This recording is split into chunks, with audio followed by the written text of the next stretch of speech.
Hey everybody, I have a hypothesis I would kind of like to share with everyone, and it has to do with why we see this disparity in volume studies regarding hypertrophy.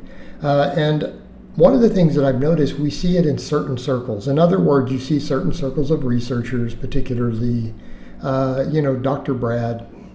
You see his circle, and then you see the way that they train, and yet they get all these studies showing these minor improvements in hypertrophy from doing extremely high volumes of training. And yet, historically, when you go back and look at other studies, we find when sets are taken to failure, relatively low amounts of volumes produce extremely robust hypertrophy. In some cases, exceeding more than about 10 sets, you start seeing reduced hypertrophy. And here's the point with that. When you see these studies to where they do these things, and you'll be like, well, they did 6 sets, and these trained lifters all got bigger and stronger doing 6 sets to failure on squats or hip thrusts or whatever it was that week, right? So you see that and go, well, that's interesting.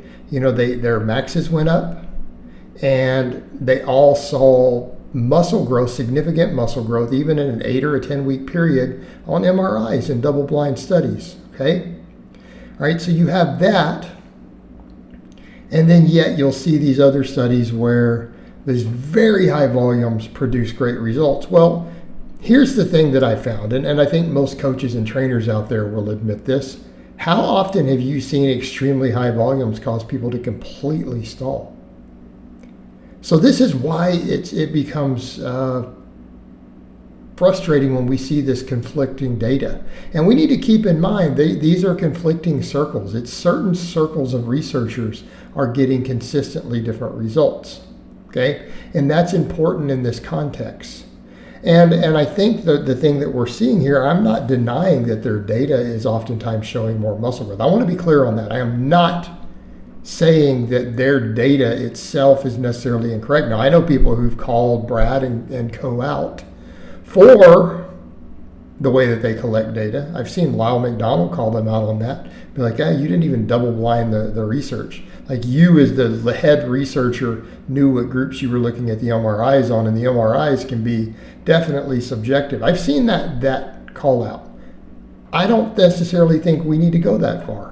I'm going to take them at face value and say that there's not an ethical concern with the data collection, that maybe they really are collecting good data, okay?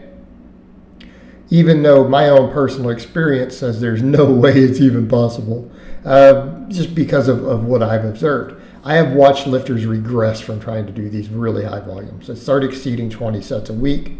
I have seen lifters who stalled as novices and could not get any bigger or stronger, didn't look like they lifted, and had extremely mediocre lifts even after a year of training. I'm talking lifts that they should have passed in 3 or 4 months, just in terms of what they could do on basic compound movements. And people say, well, we're chasing size, not strength. Yeah, but there's a size-strength correlation. All this same set of researchers found that they could absolutely tell powerlifters' maxes from doing a DEXA scan. Okay, so they absolutely determined that from a DEXA scan, they could estimate a powerlifter or bodybuilder's max squat within 10% margin of error. Over and over and over repeatedly from math they came up with off of DEXA scans. Okay, so they could DEXA scan one and then determine what they could squat. That's kind of going the other direction, saying, no, you can't fully separate those two. So, no, you're not going to use that excuse there. But I'm talking extremely mediocre lifts. And I mean people who've been training more than a year who can't bench 1 plate per side for 5+ reps. Okay, that's what I mean by mediocre lifts. Okay, that if they didn't have a spotter, they tried to even go for 5 reps of 135, that bar's going to sit on their chest before they hit the 5th rep. Not going to happen. Here's what I'm going to say. Have you guys looked at any of the social media of these various coaches? They don't train anywhere near failure. And when they're asked about it, they'll say, well, that was failure for me. They have 5 or 6 reps in reserve. Like their sets, their reps don't even slow down. Okay, because you guys see me hit failure in some of the stuff in these. A couple of these are failure. Like I get to the bottom and the weight just sticks. That's it, I'm done. Like these tricep extensions are about 1 rep from failure, right? I'm grinding a little through that last rep. You don't see any grinding reps. You don't even see their face straining. They're just doing a casual set, and tempo never changes, no real grind, no real strain. Now, this deadlift would fall in that category. So this is a perfect example, right? This is not within 1 rep of failure. This is just doing an easy triple of 500 because I hadn't deadlifted in a few weeks and just wanted to get back in the group. This is an example of that level of training. This is not particularly difficult, right? I could have done more reps, even though it's a 500-pound deadlift and I'm almost 50 years old. All right, back over to the point. But this is an example of failure. But you don't see them doing that. So here's the thing. If the researchers themselves in their own training do not know how to get a close proximity to failure, and we need to be clear, the research shows that people in general, that 70% of lifters can't do it. Even experienced lifters, they're not able to judge like anything beyond 2 reps in reserve, right? Their 2 reps in reserve could be 5 or 6. Right now, right here, this is because it got really hard, so I had to grind, and so I did a slow eccentric, and then it stuck at the bottom.